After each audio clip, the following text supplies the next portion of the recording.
अस्सलाम वालेकुम। यकीन हो तुम मेरा एपिसोड नंबर 11 क्या कर रही हो। ज़ल्लश फ़ैज़ान इसके रूम में आया तो ज़ल्लश अपने कमरे का सारा सामान इधर उधर ऊपर नीचे करके देख रही थी। मैं एक बुक लेकर आई थी, वो इधर ही रखी थी, पर अब मुझे मिल नहीं रही। कहीं ये बुक तो नहीं है। वो फ़ैज़ान ने उसे अपने हाथ में पकड़ी हुई एक बुक दिखाते हुए पूछा, हाँ यही है, पर आपके पास कैसे आ गई। ज़ल्लश ने बुक पकड़ते हुए फ़ैज़ान की तरफ देखते हुए पूछा, मैं आया था तुम्हारे रूम में तुमसे मिलने, लेकिन तुम तो नहीं मिली। तो मेरी नज़र सामने पड़ी, बुक पर पड़ गई तो मैं उठा ली। फ़ैज़ान अब ज़ल्लश के बेड पर बैठ चुका था। अच्छा, आपको ये हक़ किसने दिया कि बगैर मेरी इजाज़त के मेरी कोई भी चीज़ लेकर चले जाएं और फिर बताना भी ज़रूरी नहीं समझें। ज़ल्लश ने अपने बाजू को सीने पे बांधकर उसके सामने खड़े होते हुए कहा, बस खुद ले लिया मैंने ये हक़, जिससे मोहब्बत हो उसकी हर चीज़ पे हक़ होता है। फ़ैज़ान ने लापरवाही से कहा, हाँ जी, वो तब हक़ होता है जब मोहब्बत दोनों तरफ से बराबर की हो, लेकिन शायद आप बोल रहे हैं कि मैं आपको रिजेक्ट कर दिया है। ज़ल्लश ने चेहरे पे फातिहाना मुस्कुराहट सजाते हुए कहा, लेकिन मैंने तुम्हारी रिजेक्शन को कबूल नहीं किया। फ़ैज़ान अब इसके सामने खड़ा हो चुका था। मुझे इस बात से कोई फ़र्क नहीं पड़ता कि आप कबूल करें या नहीं, मैं आपसे मोहब्बत नहीं करती, या तो फिर तुम्हारा फ़ाइनल डिसीजन है। फ़ैज़ान ने इसकी आंखों में आंखें डालकर पूछा, जी हाँ, इट्स माई फाइनल डिसीजन, और आप मज़ीद मुझे इस हवाले से बात नहीं करनी। ज़ल्लश ने मुंह दूसरी साइड पर कर लिया था। बिजली कड़कड़ाने की आवाज़ आई, ये कहा किया मुझे लगता है बारिश शुरू हो रही। ज़ल्लश ने खिड़की से बाहर झांक कर देखा। फ़ैज़ान खामोश खड़ा था। आप भी अब चले जाएं अपने रूम में, वरना भीग जाएंगे और ये सर्दी की बारिश में बुखार भी हो सकता है। आपको ज़ल्लश ने इसे नसीहत की, अब तो ज़रूर भीगूंगा ताकि बीमार हो जाऊं और तुम्हारी जान छोड़ के हमेशा के लिए चला जाऊं। फ़ैज़ान ने कदम अब बाहर की तरफ बढ़ा दिए थे। ये क्या कर रहे हो। अब फ़ैज़ान ज़ल्लश ने उसे रोकने की कोशिश की, लेकिन वो जा चुका था। थोड़ी देर बाद नहीद भागते हुए ज़ल्लश के रूम में आ गई। ज़ल्लश, उठो, बाहर आओ। फ़ैज़ान पता नहीं खुद को किस बात की सज़ा दे रहा है। वो बाहर बारिश में भीग रहा है। हम सब ने इसे इतना कहा कि अंदर आ जाओ, लेकिन वो किसी की नहीं सुन रहा था। तुम इसके दोस्त हो सकता है तुम्हारी बात वो मान ले। ज़ल्लश की तो होश उड़ गए थे। वो वैसे ही उठ खड़ी हुई, कोई चादर नहीं ली, उसने ऊपर और बाहर की तरफ भागी। फ़ैज़ान, ये क्या कर रहे हो। अब आप चली आइए रूम में। ज़ल्लश उसके पास पहुंच चुकी थी। नहीं आना मुझे, तुम चली जाओ वरना तुम भी बीमार हो जाओगी। फ़ैज़ान ने उसे पीछे की तरफ करते हुए कहा, अच्छा, मेरे बीमार होने का ख्याल है, लेकिन अपने बीमार होने का ख्याल नहीं है। ज़ल्लश गुस्से से कहा, हाँ, क्योंकि तुम्हारा ख्याल ही तो है तो यहाँ भीग रहा हूँ ताकि तुम्हारी जान छूट कर चला जाऊँ और तुम सुकून में रहो। फ़ैज़ान ने उसकी तरफ नज़रें किए बिना कहा, अच्छा, आप मुझे छोड़कर चले जाओगे तो मैं सुकून में रहूँगी, ये आपने सोच कैसे लिया। ज़ल्लश की आंखों में आंसू थे जो बारिश के साथ ही जज़ब हो चुके थे। चलिए आइए। ज़ल्लश फ़ैज़ान को ज़बरदस्ती अंदर ले आई, उसे आग के सामने बिठाया, लेकिन बारिश अपना असर दिखा चुकी थी। उसे बहुत तेज़ बुखार हो चुका था। ज़ल्लश, सारी रात उसके देखभाल की, सुबह तक वो ठीक था।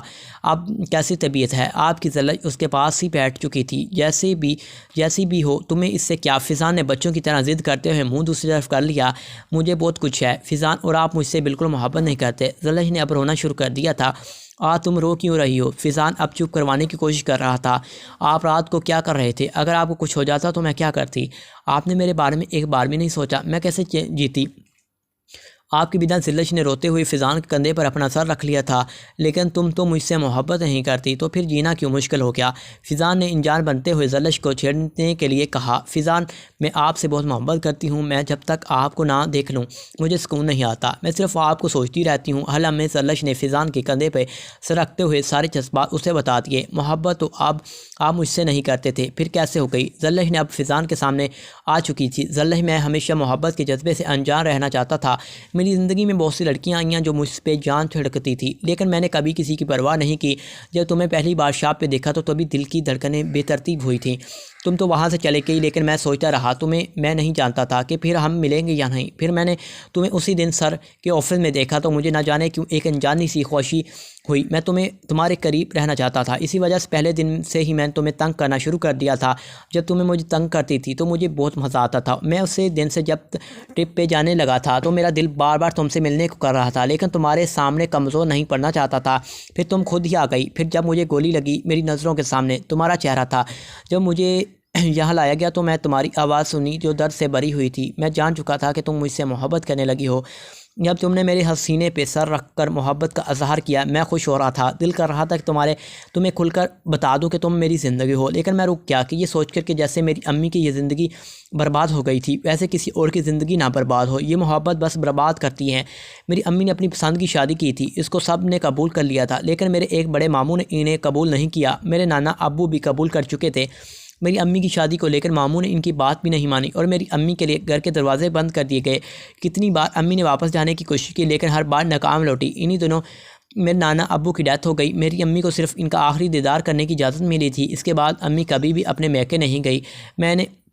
मैं नहीं चाहता था कि कल को तुम भी इससे तकलीफ़ से गुजरो, लेकिन जब तुम जंगल में गुम हो गई तो मुझे लगा मेरी जान निकल रही है। मैं पागल हो रहा था। ज़ल्लश, मैं मर जाता अगर तुम मुझे नहीं मिलती। फ़िज़ान ने अब ज़ल्लश को सीने से लगा लिया था। कुछ नहीं होता, मुझे आप प्लीज़ मुझे कभी छोड़कर नहीं जाना फ़िज़ान। I love you फ़िज़ान। फ़िज़ान ने भी अपनी मोहब्बत का इज़हार कर दिया। आई लव यू टू था ही लोकेशन लो। कैसी हो इशाल? ज़ल्लश ने घर कॉल कर की तो इशाल ने कॉल अटेंड की। हाल पूछा गया और सुनाओ क्या हो रहा है? ज़ल्लश ने पूछा। कुछ भी नहीं हो रहा, बस हर दूसरे दिन घर में शोक मनाया जा रहा होता है। इशाल ने लापरवाही से कहा। क्या मतलब, कैसा शोक? ज़ल्लश ने परेशानी से पूछा। तुम्हें नहीं पता कुछ? वैसे तो चाहो शबीर की तुम बहुत चमचाती बनती थी। क्या हुआ इशाल, मुझे बताओ। चाचू को क्या हुआ है? ज़ल्लश रोने वाली हो रही थी। अच्छा, तो तुम्हें सच में नहीं पता कि चाचू को कैंसर है और अपनी ज़िंदगी के आखिरी दिन जी रहे हैं? इशाल ने उसे बताया जैसे वो इसका चाचू नहीं है, कोई गैर है, पर गैर के लिए भी हमदर्दी जाग उठती है। क्या कह रही हो तुम? इशाल, मेरी तो रोज़ बात होती है किसी न किसी से, मुझे तो कभी किसी ने नहीं बताया। ज़ल्लश वहीं बैठती जा रही थी। वो अपने चाचू के साथ बहुत अटैच थी। हाँ तो अब फिर मेरा तो कोई कसूर नहीं जो घरवाले तुम्हें अपना नहीं समझते। इशाल ने एक और तंज मारा। अच्छा ठीक है, मैं खुद चाची से बात कर लूँगी, रखती हूँ फ़ोन। ज़ल्लश को इशाल की आदतों का अच्छा सा पता था। वह अपना किसी भी रिश्ते के साथ कभी सिंसियर नहीं होती थी जो वो इसके साथ होती। इसलिए इसने जल्दी से गाल काट कर शाज़िया चाची को कॉल मिलाई। चाची, आपने मुझे इससे इतनी बड़ी बात छुपाई। चाचू इतने बीमार हैं, आपने मुझे बताया तक नहीं। मैं अभी वापस आ रही हूँ। ज़ल्लश लगातार रो रही थी।